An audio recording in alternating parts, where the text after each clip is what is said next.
For fun tips and cool information, tune in to healingtalks.com. Can you, in a paragraph or a few sentences, explain the core gist of your book? I'll try to do that. It's really focusing on the utterly unique symbiotic relationship we have with fruit and the unusual hormone elements that go with it, and really saying that was the catalyst for the unusual neurological evolution in primates generally, specifically the apes and particularly humans. Increasingly specialized, increasingly co-evolving symbiotic union, where the barriers between mammal and plant begin to dissolve and it becomes a singular organism. So, as if the plant hijacked the mammal, re-engineered it and produced these unique traits. And then the Achilles heel then becomes the forest.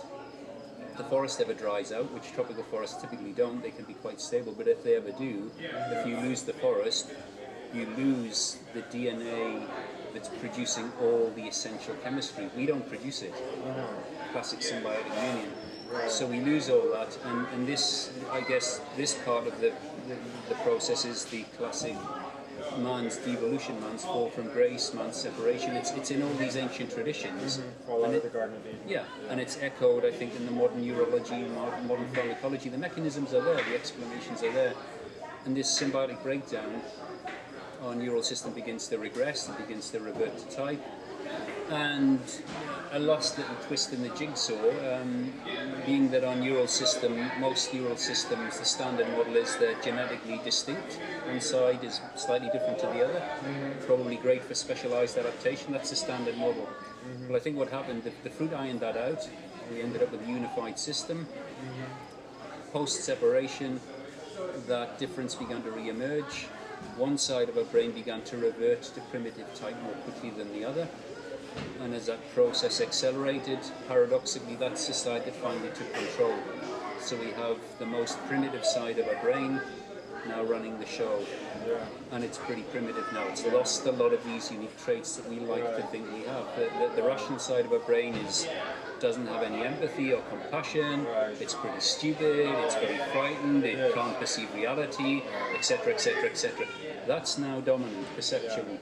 We still have some of the architecture that facilitate these amazing traits in the right hemisphere because it hasn't reverted quite so quickly.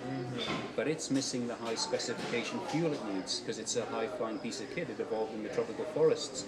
It can't run on junk food. It can't even run on relatively wholesome foods as we see them now. It's designed, or it evolved, to run an incredibly complex biochemistry. But if you put those things back, of course, you can begin to regenerate. Well, to get glimpses of function, I guess. It's not, I would say, less about regeneration, it's more awakening the neural system that has a little bit more access to reality. That's all, but it's a great start, you know. So that's kind of an overview.